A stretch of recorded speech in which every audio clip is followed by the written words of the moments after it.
अस्सलामुअलैकुम। ये वीडियो उनके लिए है जिनका ताल्लुक़ सेकेंड ईयर कॉमर्स से है और वो अभी इसी साल इंशाअल्लाह बोर्ड के पेपर में अपीयर होंगे। तो ये जितना भी आप जो जो इस फील्ड में है, यानी कॉमर्स की फ़ील्ड में है, जिन्होंने कॉमर्स की फ़ील्ड चूज़ की है, उनको ये चैप्टर के बारे में पता होगा, जो कि फ्रीक्वेंसी डिस्ट्रीब्यूशन के नाम से शाहिद जमाल की स्टडी टेक्स्ट में मौजूद है। तो फ्रीक्वेंसी डिस्ट्रीब्यूशन से हम शुरुआत करेंगे इंशाल्लाह, और हम कोशिश करेंगे कि आपको स्टैट्स के पेपर में कोई भी किसी भी तरीके की परेशानी बिल्कुल नहीं हो, और हम आराम से इस चैप्टर को लेके चलेंगे और बिना किसी रुकावट के हम इंशाल्लाह ये चैप्टर शुरू करते हैं।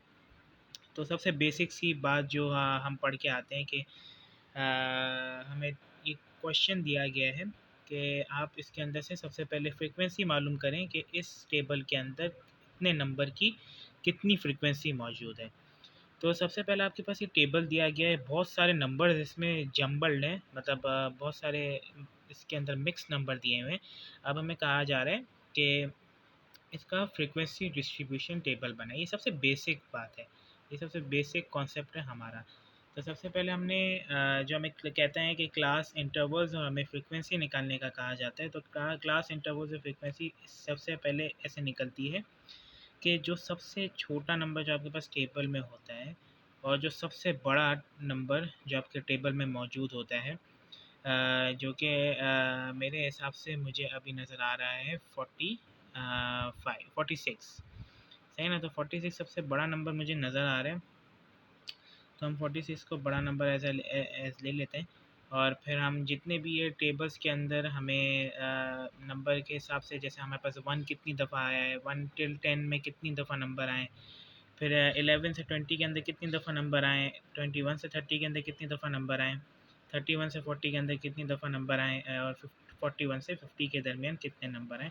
तो ये हमारी सारी फ्रीक्वेंसी आ जाती है कि इतनी इस इंटरवल्स में इतने नंबर आए, यानी इस इंटरवल की इतनी फ्रीक्वेंसी है, यानी इस इंटरवल की इतनी फ्रीक्वेंसी है, इस इंटरवल की इतनी फ्रीक्वेंसी है, और सबसे हाईएस्ट फ्रीक्वेंसी इस क्लास इंटरवल की है 31 से 40। तो ये हमें सारा टेबल में मालूम करने के लिए दिया जाता है, जो कि बहुत ज़्यादा आसान है। फिर आपके पास सबसे बड़ा नंबर, सबसे बड़ा जो टेबल, जो सबसे बड़ी फ्रीक्वेंसी डिस्ट्रीब्यूशन दिया जाता है, जो कि एज सच पेपर में आता है नहीं, लेकिन हम फिर भी उसको प्रैक्टिस करेंगे ताकि हमें पता चल जाए कि इसमें इस क्वेश्चन में क्या क्या आ रहा है। सही ना? ये एज रेगुलर प्राइवेट का क्वेश्चन है 2007 का। अब इसमें आपको बहुत सारे नंबर्स शफल करके दे दिए, जम्बल्ड वर्ड्स हैं आपके पास, इसमें तरह तरह के बड़े छोटे नंबर हैं। इसमें मैक्सिमम ऑब्जर्वेशन हमें बता दी गई है, और हमें हाइट भी बता दी गई है कि हमें कितनी हाइट तक ये नंबर रखने हैं, यानी हमें कहाँ से शुरू करना है और कहाँ तक ख़त्म करना है, ये हमें हाइट बता दी गई है। जैसे अगर हमारे पास 85 स्मॉलेस्ट नंबर है, तो हमें 85 से स्टार्ट करना है और आगे के 8 नंबर तक स्टॉप हो जाना है, यानी 85 से 8 को प्लस करेंगे तो हमारे पास आ जाएगा 92, यानी 92 तक हमें स्टॉप हो जाना है, तो आपकी हाइट आ जाएगी 8। ये हाइट इसी को कहते हैं। सही ना? तो आपको 85 से 92 तक जाना है, तो आपकी हाइट हो जाएगी 8। सही ना? अब फिर आपको इसी तरह की और फ्रीक्वेंसीज़ बनाने दी हैं। अब आपको 92 से शुरू, यानी 92 नहीं लिखना है। सही ना? यहाँ 92 नहीं लिखना है, यहाँ से आपको शुरू करना है 93 से ऑनवर्ड्स आपको नंबर लेके चलना है, जो कि आपका 100 आ जाएगा, क्योंकि आपकी हाइट 8 है ना। फिर 101 से आप शुरू करेंगे तो आप 108 तक लेके जाएंगे। सही ना? तो ये आपकी हाइट आ रही है। तो एज़ इट इज़ आपको ऐसे निकालना है। सही ना? ऐसे आप अपनी इंटरवल्स बनाएंगे, आपकी क्लास इंटरवल। ये वाला क्वेश्चन दिया हुआ है आपके पास, पूरा क्वेश्चन आप देख सकते हैं, यहाँ पे लिखा हुआ है। सही है। अब आपके पास नीचे इसका सॉल्यूशन आ गया है। जैसे कि सॉल्यूशन में आपको लिखा हुआ है कि 85 से 92 ये क्लास इंटरवल्स हमने क्वेश्चन में दे दी गई हैं। एज इट इज़ हम भी बना सकते हैं, कोई इतनी प्रॉब्लम नहीं है। फिर हमें कहा गया कि अब इसका टैली मार्क भी निकालो। पहले तो पिछले सवाल में हमने फ्रीक्वेंसी किया था ना, ये वाला क्वेश्चन किया था हमने, ये वाला क्वेश्चन नहीं किया था।